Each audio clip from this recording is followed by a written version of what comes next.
అలాగా ఉగ్రదాడికి పాల్పడిన పాకిస్తాన్పై అంతర్జాతీయంగా ఒత్తిడి పెంచాలని అన్నారు సిపిఐఎం సీనియర్ నేత బివి రాఘవులు. ఇక జూన్ 3న సిపిఎం కేంద్ర కమిటీ సమావేశాలు ఢిల్లీలో జరుగుతున్నాయని అన్నారు. ఆపరేషన్ సింధూర్ తర్వాత పరిణామాలపై ప్రధాని మోదీ ఆల్ పార్టీ మీటింగ్ పెట్టకపోవడం దారుణమని అన్నారు. కేరళతో పాటు ఇతర రాష్ట్రాల ఎన్నికలు ముఖ్యమని అన్నారు.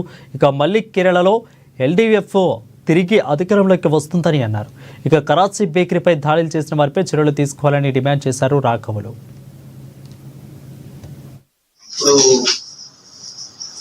ఈ ఆపరేషన్ సింధూర్కి ముగిసింది.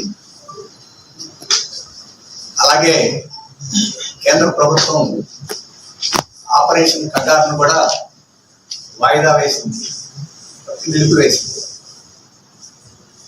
అలాగే ఆపరేషన్ సింధూర్లో చర్చలు కొనసాగుతాయి అని చెప్పేసి చెప్పారు. అవి కూడా కొంచెం వాయిదా పడి వెళ్ళిపోతే చేస్తారు. వాటి విషయాలు వచ్చి బేబీ గారు మాట్లాడారు. నేను కేంద్ర ప్రభుత్వానికి కోరేది ఏంటంటే, ఈ ఆపరేషన్ కగారు నిలిపారు కాబట్టి అది మంచి పరిణామం ఉండాలి. దానికి కొనసాగింపుగా మావోయిస్టులతో కూడా చర్చలు నిర్వహించాలని చెప్పేసి కేంద్ర ప్రభుత్వాన్ని వారు ఇప్పటికే 5-6 సార్లు మేము చర్చలు సత్వంలో ప్రకటించారు. తాజాగా మా వైపు నుంచి సాయుధ చర్యలను మేము చేయం అని చెప్పేసి నిలిపివేస్తున్నాం.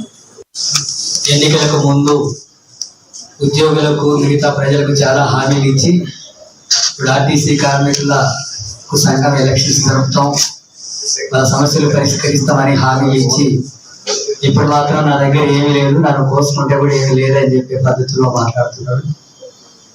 అట్లాగే 6 గ్యారెంటీల అమలు విషయంలో కూడా ప్రజలకు వాగ్దానాలు ఇచ్చి ఎన్నికలు వచ్చిన తర్వాత ఇప్పుడు ఏమీ ఎదురు లేవని చెప్పేటటువంటి పద్ధతిలో మాట్లాడి తప్పించుకునేటటువంటి ప్రయత్నం చేస్తున్నాడు.